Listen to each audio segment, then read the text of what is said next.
Alright, for this video, I'm going to be talking about rift valleys and block mountains.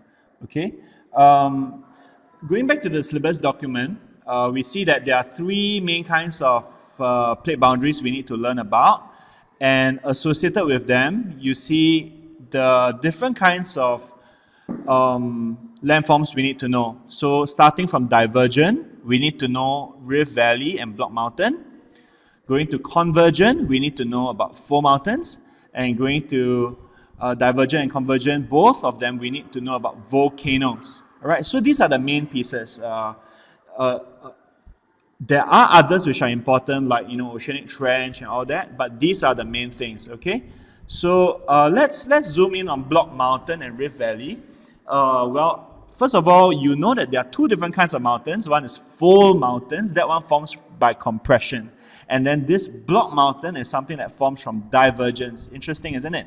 So going back to divergent boundaries, okay, we see that rift valley block mountains form from continental divergence. Okay, to simplify things, let's look at the map. Okay, now where is it that you find rift valleys and block mountains? Well, the most famous example is, I'm going to just point out this example. Okay, now this is the most famous example. It's called the East African Rift Valley. Okay, it's made up of the African plate that is diverging. Okay, so we tend to call this the Nubian plate, the Nubian boundary. I'll just write Nub.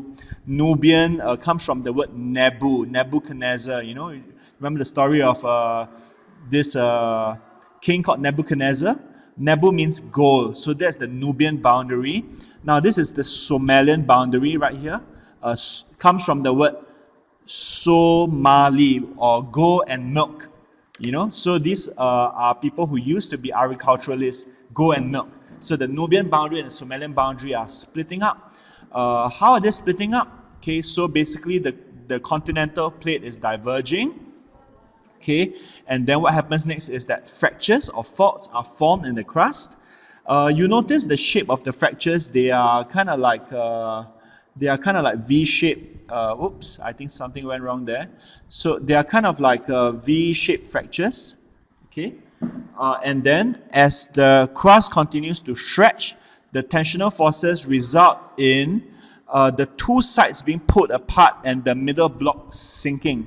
So when the middle block sinks, okay, it forms a valley. Okay, I've noted students over the years, they say stuff like, oh, the middle piece sinks, or the land in the center sinks, or they say something like, something bent downwards. No, so we can't use this kind of imprecise terminology. It's important that we say, over time, the middle block, all right?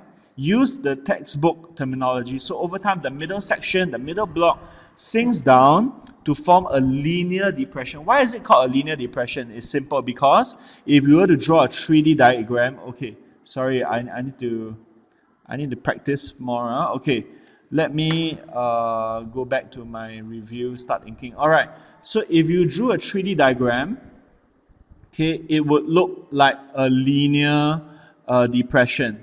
Okay, can you see that? So therefore, it's a linear depression known as a rift valley. But the parts of the land that's left standing adjacent to the rift valley or next to the rift valley are known as block mountains. Okay. Now, over time, what can happen is that there is an entire series of rift valleys that form. It's called a rift valley system. And then you can find out more about rift valley system. You can find more about rift valley system from your textbook. All right. So just remember that a rift valley system is an entire series of rift valleys that form from tensional forces within the crust. And with that, that's how a rift valley forms.